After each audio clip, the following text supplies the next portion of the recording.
Kad izvagotas visas jūras un okeāni, sasniegti visi karjeras augstumi un pat pārdzīvota tikšanās ar pirātiem, par dzīves prieku un jēgu var kļūt omulīgs kuģītis, kas pārvadā savus pasažierus pa Ventu līdz pašai Piltenei vai dodas jūras izbraucienā līdz Staldzenei.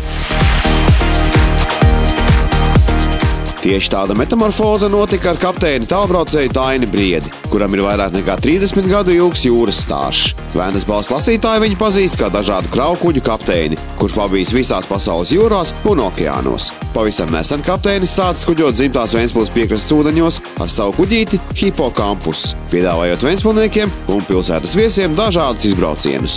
Maršrutu izvēlās kapteinis, ieklausoties pasažieru vēlmēs un vadoties pēc laika apstākļiem.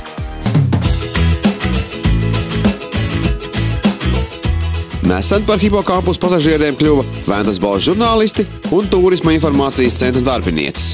Izbaudot komfortu skutera klāja un Ventas jaukumus no piestātnes ostas ielā līdz laivu bāzei Dampeļi. Uz kuģīša ir visas ērtības – tualeta, duša, gāzes plīts, leduskapis, televizors, guļvieta 6 cilvēkiem un bērnu stūrītis. Mazais ērtais kuģītis vislabāk piestāv nelielai kompānijai. Ar to arī tas atšķiras no visiem labi zināmā Hercoga Jēkaba.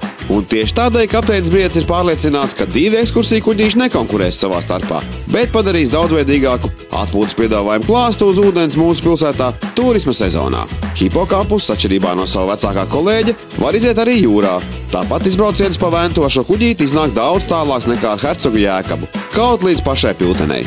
Starp citu, Dainis Briedis nav ieinteresēts konkurēt ar Hercogu Jēkabu, jo pats strādā uz tā par maiņas kapteini.